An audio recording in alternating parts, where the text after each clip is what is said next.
The London Top Show is sponsored by Khatabook in association with CoinSwitch Kuber.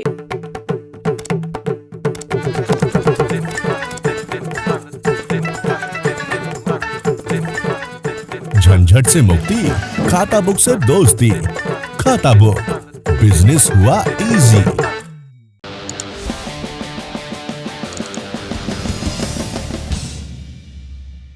पहले खबरें आई अंदेशों के स्वर और शक्ल में कि मरीज बढ़ रहे हैं। फिर आंकड़े आए जैसे भी आए कि दूसरी लहर आ गई। फिर खबरें आई ऑक्सीजन की कमी की, खबरें आई खराब वेंटिलेटर की, खबरें आई ज़्यादा मरीजों की, खबरें आई दवाइयों की कमी की। फिर कुछ हफ्तों बाद खबरें आने लगी कि सरकार एक्शन में आ गई है, ऑक्सीजन की सप्लाई सुनिश्चित की गई है, दवाइयों की कालाबाजारी पर रोक लग रही है।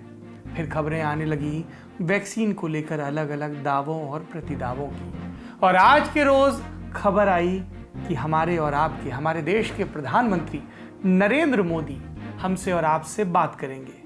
पहले खबर उनके आने की आई और 5 बजे वो आए। प्रधानमंत्री नरेंद्र मोदी ने आज क्या कहा और जो कहा उसका तथ्य और सत्य से कितना लेना देना है। सुप्रीम कोर्ट ने जो केंद्र सरकार को कहा था उसका इन फैसलों में कितना योगदान है। प्रधानमंत्री ने किस पर टिप्पणी की, किस पर व्यंग कसा, कौन सी दुरुस्त बातें कही, क्या कोर्स करेक्शन किया, इन सब पर विस्तार से बात करेंगे आज के लल्लन टॉप शो में। नमस्ते, मेरा नाम सौरभ द्विवेदी है। शो में सबसे पहले देखते हैं दिन का वीडियो। भाई जरा सच्चा और अच्छा हिंदू अपना हाथ खड़ा कर ले। अगर कोई एक आज पाकिस्तान की औलाद बैठा हो तो वो भी अपना हाथ खड़ा कर दे। भाई नहीं है हमारे बच्चे दोस्त, हमारी बहन बेटियों की नंगी पिक्चर बनाते हैं, हम उनका मर्डर भी ना करें, पंचायत कर रहे हैं, हम उसको ठोकेंगे और जिसकी मारे दूध पिला रोक ले। कब तक चुप रहेंगे? हर बार हिंदू बड़ा अच्छा है जी, मुस्लिम भाई, अरे किसके भाई? ये ईसाई है, नंगली की। और आपके अंदर ताकत है, जोश तो इन जवानों में पैदा करना पड़ेगा पहलवान जी। और मैं अक्सर कहता हूं जिस और जवानी चलती है उस और जमाना चलता है। कहते दफा 144 लग रही है, अरे लगाओ कितने मुकदमे ठोक सकते हो? कौन कौन तैयार है मुकदमा दर्ज कराने को? हाथ खड़े करो, ठोको। करा रखा है, तुम्हारे बाप का राज है। पहलवान धर्मपाल, दिल्ली से गुड़गांव जाने में कोई दिक्कत नहीं होगी, घर में घुसने की ताकत ये सारे हिंदू रखते हैं। 16 मई 2021 को हरियाणा के नूह में एक जिम ट्रेनर आसिफ हुसैन को अगवा कर लिया गया। फिर उसका शव मिला। परिवार ने कहा शरीर पर पिटाई के निशान, उन्हें लिंच किया गया। आसिफ की मौत के बाद नूह में विरोध प्रदर्शन हुए और पुलिस ने हरियाणा की आरोपियों की गिरफ्तारी भी शुरू की। बीते दिनों में नूह और हरियाणा के दूसरे जिलों में आसिफ के हत्यारोपियों को छोड़ने की मांग के साथ कई महापंचायतें भी हुई। तो एक तरफ पुलिस न्याय की प्रक्रिया को आगे बढ़ा रही थी, दूसरी तरफ समाज का एक तबका महापंचायतें कर रहा था। मसलन 30 मई को नूह के इंद्री गांव में एक बड़ी महापंचायत हुई जिसमें कोविड लॉकडाउन को ठेंगा दिखाते हुए हजारों लोग जुटे। और आरोप है कि इसी महापंचायत में करणी सेना के राष्ट्रीय अध्यक्ष सूरजपाल अमू ने यह बयान दिया। नूह की पुलिस का कहना है कि उसने किसी महापंचायत के लिए अनुमति नहीं दी, वीडियो का संज्ञान लिया गया है। मालूम किया जा रहा है कि वीडियो असली है या नहीं, लेकिन ये तथ्य है कि हरियाणा में एक हत्या के आरोपियों के पक्ष में कई महापंचायतें हुई। ये हमें उन तिरंगा यात्राओं की याद दिलाती हैं जो कठुआ रेप केस के आरोपियों को छुड़ाने के लिए हुई थी। धार्मिक कटुता बढ़ाने वाले इन आयोजनों को समाज की स्वीकार्यता भी मिल जाती है और सरकारों की भी। तभी तो अब तक ये खबर नहीं आई कि जो महापंचायतें कोविड लॉकडाउन का उल्लंघन करते हुए दिख रही थी, हरियाणा पुलिस ने उनके लिए छापा मारा हो। अमू ने कथित रूप से जो कहा उसमें कुछ नया नहीं है। 2018 में पद्मावत फिल्म के विरोध के वक्त उन्होंने दीपिका पादुकोण के सर पर 10 करोड़ का इनाम रखा था, तो क्या उनकी स्वीकार्यता घटी? अक्टूबर 2018 में उन्हें हरियाणा भाजपा में प्रवक्ता का पद मिला। पार्टी के अंदर कुछ लोगों ने नाराजगी जाहिर की और तब जाकर अमू ने पार्टी से इस्तीफा दिया। आज फिर अमू हजारों की भीड़ जुटाकर भड़काऊ भाषण देते नजर आ रहे हैं। याद रखिए, अमू और अम्मू जैसे लोगों की बातों से कहीं ज्यादा खतरनाक है इन्हें मिलने वाली स्वीकार्यता। भाई साहब, बिटकॉइन में ट्रेड करने के लिए कम से कम कितने पैसे चाहिए? सिर्फ 100 रुपए में स्टार्ट कर सकते हो and takes only 5 minutes. Coin switch Kuber download करो और बिटकॉइन में ट्रेड करो। Fast, credible, flexible. ट्रेड कर बेफिक्र। अब चलते हैं दिन की सुर्खियों की तरफ। पहली सुर्खी में कोरोना संक्रमण से जुड़े आंकड़े। पिछले 24 घंटे में नए मामले आए 1,0636, ठीक हुए 1,74,399 और मौत का आंकड़ा 2,427, यानी आंकड़ों में सुधार हो रहा है। दूसरी सुर्खी पश्चिम बंगाल से। दुनिया भर की कड़वाहट लिए चुनाव को बीते 5 हफ्ते हो चुके हैं, लेकिन अब भी हालत यही है कि दिन डूबने तक बंगाल और केंद्र के बीच खींचतान की खबर ना आए तो जैसे कुछ अधूरा सा हो। दर्शक जानते हैं कि तृणमूल सरकार और कोलकाता के राजभवन के बीच संबंध कितने प्रगाढ़ हैं। 6 जून यानी रविवार को तृणमूल की सांसद महुआ मोइत्रा ने एक ट्वीट करके राज्यपाल जगदीप धनखड़ पर आरोप लगाया कि उन्होंने राजभवन में करीबियों को नौकरियां दिलवाई। महुआ ने एक ट्वीट किया जिसमें 6 लोगों के नाम थे। लिस्ट के मुताबिक सभी 6 लोग राजभवन में officer on special duty OSD के पद पर हैं। इनमें 3 का संबंध कथित तौर पर जगदीप धनखड़ से है और 3 का उनके पूर्व और वर्तमान एड डे कैम्प से। एड डे कैम्प या ADC गवर्नर के सहायक होते हैं। जवाब में धनखड़ ने 7 जून को ट्वीट किया और कहा कि इन लोगों में से कोई भी उनके करीबी परिवार का सदस्य नहीं है। लिस्ट में 4 लोग ऐसे हैं जो न मेरी जाति से हैं न मेरे राज्य से। ये बातें पश्चिम बंगाल में कानून व्यवस्था की चिंताजनक स्थिति से ध्यान भटकाने के लिए हैं।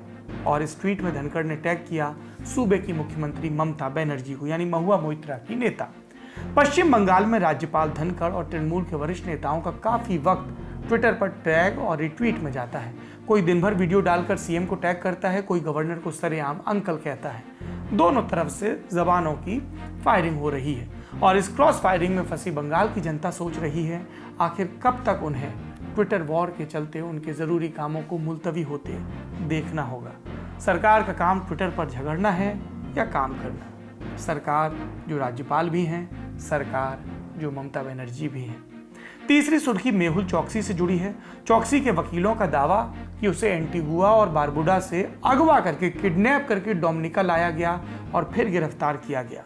और अब चौकसी के वकीलों ने एंटीगुआ में पुलिस को उन लोगों के नाम सौंपे जो कथित रूप से अगवा करने में शामिल थे। एंटीगुआ के प्रधानमंत्री ने कहा कि अगर दावों में दम है तो गंभीर मामला है, पुलिस जांच करेगी। चौकसी के वकील दोनों देशों डोमिनिका और एंटीगुआ में पैरवी कर रहे हैं ताकि उसके प्रत्यर्पण को जब तक हो सके टाला जा सके। अगर चौकसी को किडनैप करने वाली बात साबित हो जाती है तो फिर उस पर डोमिनिका में अवैध रूप से घुसने का मामला बाकी नहीं रहेगा और प्रत्यर्पण की राह लंबी हो सकती है। ये थी सुर्खियां। अब चलते हैं दिन की बड़ी खबर की तरफ। केंद्र सरकार ने अपनी टीकाकरण नीति में एक बार फिर से बदलाव किया है। 21 जून से अब केंद्र सरकार ही सबको मुफ्त टीके लगाएगी। प्रधानमंत्री नरेंद्र मोदी ने कैमरे के सामने आकर राष्ट्र के नाम संबोधन में इसका ऐलान किया। आज ये निर्णय लिया गया है कि राज्यों के पास वैक्सीनेशन से जुड़ा जो 25% काम था उसकी जिम्मेदारी भी भारत सरकार उठाएगी। ये व्यवस्था आने वाले 2 सप्ताह में लागू की जाएगी। इन 2 सप्ताह में केंद्र और राज्य सरकारें मिलकर नई गाइडलाइंस के अनुसार आवश्यक तैयारी कर लेंगी। संयोग है कि 2 सप्ताह बाद 21 जून को ही अंतर्राष्ट्रीय योग दिवस भी है। 21 जून सोमवार से देश के हर राज्य में 18 वर्ष से ऊपर की उम्र के सभी नागरिकों के लिए भारत सरकार राज्यों को मुफ्त वैक्सीन मुहैया कराएगी। वैक्सीन निर्माताओं से कुल वैक्सीन उत्पादन का 75% हिस्सा भारत सरकार खुद ही खरीदकर राज्य सरकारों को मुफ्त देगी। यानी देश की किसी भी राज्य सरकार को वैक्सीन पर कुछ भी खर्च नहीं करना होगा। अब तक देश के करोड़ों लोगों को मुफ्त वैक्सीन मिली है। अब 18 वर्ष की आयु के लोग भी इसमें जुड़ जाएंगे। सभी देशवासियों के लिए भारत सरकार ही मुफ्त वैक्सीन उपलब्ध करवाएगी। गरीब हो, निम्न मध्यम वर्ग हो, मध्यम वर्ग हो या फिर उच्च वर्ग, भारत सरकार के अभियान में मुफ्त वैक्सीन ही लगाई जाएगी। अब नई टीकाकरण नीति आई है तो पुराने वाले का फर्क भी समझ लीजिए।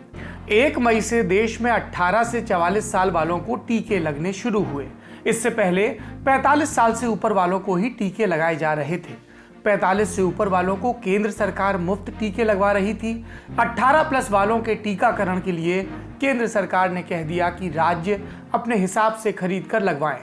राज्य तय करें कि टीके मुफ्त लगवाएंगे या जनता से पैसे लेंगे। तो राज्यों ने अपने पैसे से ही मुफ्त टीकाकरण शुरू किया, जो अभी चल भी रहा है। 21 जून से टीकों को खरीदने का काम केंद्र सरकार अपने हाथ में ले लेगी। प्रधानमंत्री मोदी के संबोधन की दूसरी बड़ी बात, 25% टीके प्राइवेट सेक्टर को खरीदने को मिलेंगे। यानी देश में अगर 100 टीके बनेंगे तो 75 केंद्र सरकार खरीदेगी और 25 निजी कंपनियां। जो व्यक्ति मुफ्त में वैक्सीन नहीं लगवाना चाहते, प्राइवेट अस्पताल में वैक्सीन लगवाना चाहते हैं, उनका भी ध्यान रखा गया है।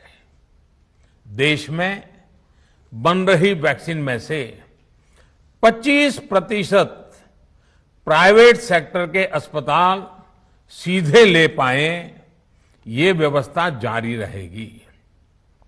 प्राइवेट अस्पताल वैक्सीन की निर्धारित कीमत के उपरांत एक डोज पर अधिकतम 150 रुपये ही सर्विस चार्ज ले सकेंगे। इसकी निगरानी करने का काम राज्य सरकारों के पास ही रहेगा। 25% टीके प्राइवेट वाली ये व्यवस्था अभी भी चल रही है। हालांकि एक टीके पर प्राइवेट वाले कितने पैसे लेंगे, इस रेट पर कोई कैप नहीं था। अब सरकार ने कैप लगा दिया। प्रधानमंत्री ने कहा कि जितने में टीके की खरीद होगी उस पर अधिकतम 150 रुपए का ही सर्विस चार्ज ले सकते हैं। प्रधानमंत्री नरेंद्र मोदी ने आज तीसरा बड़ा ऐलान किया मुफ्त राशन को लेकर। आज सरकार ने फैसला लिया है कि प्रधानमंत्री गरीब कल्याण अन्न योजना को अब दीपावली तक आगे बढ़ाया जाएगा। महामारी के इस समय में सरकार गरीब की हर जरूरत के साथ उसका साथी बनकर खड़ी है। यानी नवंबर तक 80 करोड़ से अधिक देशवासियों को हर महीने तय मात्रा में मुफ्त अनाज उपलब्ध होगा। इस प्रयास का मकसद यही है कि मेरे किसी भी गरीब भाई बहन को, उसके परिवार को भूखा सोना ना पड़े। पिछले साल जब पूरे देश में लॉकडाउन लगा था, तब प्रधानमंत्री गरीब कल्याण अन्न योजना का ऐलान हुआ था। इसमें राशन कार्ड धारकों को तय कोटे से 5 किलो ज्यादा अनाज प्रति व्यक्ति मिलेगा और दीपावली तक ये फायदा राशन कार्ड धारकों को मिलेगा। हमने आपको प्रधानमंत्री नरेंद्र मोदी के भाषण की 3 प्रमुख बातें बता दी। इन बातों को हम भाषण का ऑपरेशनल पार्ट कहते हैं, सादी भाषा में काम का हिस्सा, जिसमें बताया गया कि आने वाले समय में केंद्र सरकार क्या ठोस करने जा रही है। लेकिन प्रधानमंत्री के भाषण में इस ऑपरेशनल पार्ट के अलावा इमेज बिल्डिंग पर भी खूब जोर था। इस दूसरे हिस्से को भी हम 3 तरह से बांट सकते हैं। पहला, प्रधानमंत्री ने कोशिश की कि उनकी कोरोना की दूसरी लहर में सरकार पर जितने इल्जाम लगे उन सब का बारी बारी जवाब दें। दूसरी बात, महामारी के हाहाकार के बीच कई बार जमीन पर सरकार गैर मौजूद दिखी। आज प्रधानमंत्री ने कई दावे करके बताने की कोशिश की कि केंद्र सरकार उस दौरान मिशन मोड में महामारी से लड़ रही थी।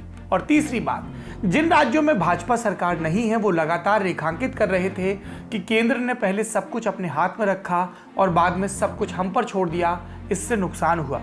इस आरोप पर भी प्रधानमंत्री ने अपना पक्ष रखा। तो क्या प्रधानमंत्री की इन बातों से उनकी सरकार और पार्टी की छवि पर लगे सवालिया निशान हट जाएंगे? आइए भाषण को माइक्रोस्कोप लेकर देखते हैं और हेडफोन लेकर सुनते हैं। अप्रैल और मई के महीने में भारत में मेडिकल ऑक्सीजन की डिमांड अकल्पनीय रूप से बढ़ गई थी। भारत के इतिहास में कभी भी इतनी मात्रा में मेडिकल ऑक्सीजन की जरूरत कभी भी महसूस नहीं की गई। इस जरूरत को पूरा करने के लिए युद्ध स्तर पर काम किया गया। सरकार के सभी तंत्र लगे। ऑक्सीजन रेल चलाई गई, एयरफोर्स के विमानों को लगाया गया, नौसेना को लगाया गया। बहुत ही कम समय में लिक्विड मेडिकल ऑक्सीजन के प्रोडक्शन में 10 गुना से ज्यादा बढ़ाया गया। प्रधानमंत्री की बात सही है, जब मांग बढ़ी तब युद्ध स्तर पर ऑक्सीजन जुटाने के प्रयास हुए। लेकिन क्या ऑक्सीजन की मांग, उसकी किल्लत, केंद्र की नीति और अमल वाली बात इतने में शुरू होकर खत्म हो सकती है? जिस तत्परता की बात प्रधानमंत्री अब कर रहे हैं, उसे तथ्यों के संदर्भ के साथ देखने की जरूरत है। मार्च 2020 के महीने में मोदी सरकार ने कोरोना महामारी को आधिकारिक रूप से एक आपदा मान लिया। जल्द समझ आ गया कि कोरोना के मरीजों को ऑक्सीजन की ज्यादा जरूरत पड़ती है। भारत ऑक्सीजन का बड़ा उत्पादक है, लेकिन अस्पताल में काम आने वाली मेडिकल ऑक्सीजन का उत्पादन तब ज्यादा नहीं होता था। बावजूद इसके देश के 150 जिलों में pressure swing adsorption oxygen plant लगाने का ठेका निकालने में नरेंद्र मोदी सरकार को 7 महीने लगे। इसके बाद भी तेजी आ गई हो ऐसा नहीं है। प्लांट्स की संख्या 150 से बढ़कर 162 की गई। ये महज 201 करोड़ 58 लाख का काम था, लेकिन दूसरी लहर से पहले पूरा नहीं हो सका। जबकि दूसरी लहर आएगी ये किसी से छुपा नहीं था। पूरी दुनिया के एक्सपर्ट इस तरफ इशारा कर रहे थे। 18 अप्रैल 2021 यानी जब देश भर से ऑक्सीजन की कमी के चलते लोगों के मारे जाने की खबरें आ रही थी, तब स्क्रोल ने एक रिपोर्ट छापी। स्क्रोल के रिपोर्टर्स ने 60 से ज्यादा ऐसे अस्पतालों को फोन किया जहां प्लांट लगने थे। मालूम चला कि सिर्फ 11 प्लांट लगवाए हैं और उनमें भी सिर्फ 5 चल रहे थे। रिपोर्ट के मुताबिक प्लांट लगाने के लिए जिम्मेदार केंद्रीय स्वास्थ्य मंत्रालय ने सवालों का जवाब नहीं दिया। लेकिन जब रिपोर्ट छप गई तब एक के बाद एक ट्वीट किए। इसके मुताबिक 18 अप्रैल तक 162 में से 33 प्लांट की स्थापना हो गई थी। यानी सरकार खुद मान रही थी कि महामारी की दूसरी लहर आने के बावजूद वो ज्यादातर प्लांट चालू नहीं कर पाई। सरकार ने कहा कि मई के अंत तक सभी प्लांट लग जाएंगे। रिपोर्ट आगे बताती है कि किस तरह कई प्लांट इसलिए भी नहीं लग पाए क्योंकि अस्पताल और कंपनियां झगड़ती रहीं। सरकार ने बाद में और प्लांट लगाने की घोषणा की, लेकिन तय समय में ये 162 प्लांट भी लग जाते तो 4,500 टन मेडिकल ऑक्सीजन बनाते, पर नहीं बना पाए क्योंकि ऐलान भर कर देने से ऑक्सीजन बनती नहीं। ये देखना पड़ता है कि ऑक्सीजन बनाने का प्लांट वाकई लगा कि नहीं, और ऐसा न होने पर तत्परता के दावे में ज्यादा दम नहीं रह जाता। प्रधानमंत्री भारत में बनी वैक्सीन का भी जिक्र करते हैं। नरेंद्र मोदी ने कहा कि अप्रैल में ही सरकार ने टास्क फोर्स बना दिया था। वैक्सीन की रिसर्च और डेवलपमेंट के लिए भी फंड रिलीज किया गया था।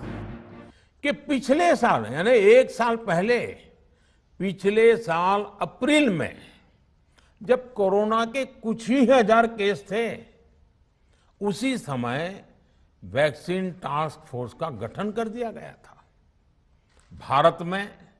भारत के लिए वैक्सीन बनाने वाली कंपनियों को सरकार ने हर तरह से सपोर्ट किया। वैक्सीन निर्माताओं को क्लिनिकल ट्रायल में मदद की गई। रिसर्च और डेवलपमेंट के लिए जरूरी फंड दिया गया। हर स्तर पर सरकार उनके साथ कंधे से कंधा मिलाकर चली। रिसर्च और डेवलपमेंट के लिए फंड दिया गया, इस बात में पूरी सच्चाई नहीं है। वैक्सीन पर मोदी सरकार ने 9 मई को सुप्रीम कोर्ट में हलफनामा दायर किया था। इसमें सरकार ने कहा था कि वैक्सीन की रिसर्च के लिए कोवैक्सीन या कोविशील्ड मैन्युफैक्चरर को कोई ग्रांट या ऐड नहीं दी गई थी, सिर्फ क्लिनिकल ट्रायल के लिए मदद दी गई थी। कोवैक्सीन पूरी तरह से भारतीय वैक्सीन है। भारत बायोटेक और आईसीएमआर ने मिलकर ये वैक्सीन बनाई थी। आईसीएमआर एक सरकारी संस्था है जिसे सरकार से धन मिलता है, लेकिन कोवैक्सीन के डेवलपमेंट के लिए भारत बायोटेक को कोई आर्थिक मदद पिछले साल नहीं दी गई थी और न ही कोविशील्ड बनाने वाले सीरम इंस्टीट्यूट को वैक्सीन विकसित करने के लिए कोई पैसा मिला। पिछले साल नवंबर में सरकार ने कोरोना वैक्सीन की रिसर्च के लिए 900 करोड़ रुपए का ऐलान किया था। हालांकि इसका खर्च किस तरह से हुआ, इसकी जानकारी हमारे पास नहीं है। न ही इस बात की जानकारी है कि जब प्रधानमंत्री 2 मेड इन इंडिया वैक्सीन की बात करते हैं तो तात्पर्य क्या होता है कि ये 2 वैक्सीन भारत में विकसित की गई या फिर 2 वैक्सीन के उत्पादन भर की वो बात कर रहे थे। भारत ने सिर्फ एक वैक्सीन बनाई है, कोवैक्सीन। कोविशील्ड एक विदेशी वैक्सीन है जिसे ऑक्सफोर्ड यूनिवर्सिटी और एस्ट्राजेनेका ने मिलकर बनाया है। भारत के सीरम इंस्टीट्यूट में इसका उत्पादन होता है। मेड इन इंडिया का अर्थ सिर्फ उत्पादन से लगा लिया जाए तो फिर दुनिया की कोई भी वैक्सीन भारत में बनते ही मेड इन इंडिया हो जाएगी। वैक्सीन के उत्पादन की बात आई है तो ये भी बात जानने योग्य है कि वैक्सीन निर्माण के लिए 3 संस्थान भारत सरकार के पास भी हैं, लेकिन वहां समाचार लिखे जाने तक वैक्सीन का उत्पादन शुरू नहीं हुआ था। इस बीच कई राज्य सरकारों ने फिर कहा कि वैक्सीन का काम डिसेंट्रलाइज किया जाए और राज्यों पर छोड़ दिया जाए। तरह तरह के स्वर उठे, जैसे कि वैक्सीनेशन के लिए एज ग्रुप क्यों बनाए गए। दूसरी तरफ किसी ने कहा कि उम्र की सीमा आखिर केंद्र सरकार ही क्यों तय करे। कुछ आवाजें तो ऐसी भी उठी कि बुजुर्गों का वैक्सीनेशन पहले क्यों हो रहा है। भांति भांति के दबाव भी बनाए गए। देश के मीडिया के एक वर्ग ने इसे कैंपेन के रूप में भी चलाया। साथियों, काफी चिंतन मनन के बाद इस बात पर सहमति बनी कि राज्य सरकारें अपनी तरफ से भी प्रयास करना चाहती हैं, तो भारत सरकार को क्यों इतराज हो और भारत सरकार इतराज क्यों करे। राज्यों की इस मांग को देखते हुए, उनके आग्रह को ध्यान में रखते हुए 16 जनवरी से जो व्यवस्था चली आ रही थी, उसमें प्रयोग के तौर पर एक बदलाव किया गया। हमने सोचा कि राज्य ये मांग कर रहे हैं, उनका उत्साह है, तो चलो भाई 25% का काम उन्हीं को सुपुर्द कर दिया जाए, उन्हीं को दे दिया जाए। स्वाभाविक है 1 मई से राज्यों को 25% काम उनके हवाले कर दिया गया। प्रधानमंत्री मोदी ने ठीक कहा कि कोरोना महामारी के बीच ये सवाल उठाए गए कि सारा काम केंद्र अपनी मर्जी से क्यों कर रहा है, राज्यों को छूट क्यों नहीं दी जा रही है। एज लिमिट को लेकर भी सवाल किए गए, लेकिन यह कहना ठीक नहीं कि राज्यों को महज 25% काम की जिम्मेदारी दी गई। तथ्य यह है कि मोदी सरकार ने वैक्सीन के कुल उत्पादन का 25% ही राज्यों को अलॉट किया खरीदने के लिए। बाकी 50% केंद्र के पास रहा और 25% प्राइवेट सेक्टर के लिए। राज्यों की आपत्ति 25% काम को लेकर नहीं, इसको लेकर थी कि उन्हें प्राइवेट अस्पतालों के बराबर लाकर कैसे खड़ा कर दिया गया, और ये भी कि एक टीका एक ही है तो केंद्र और राज्यों के लिए उनका दाम अलग अलग कैसे हो सकता है।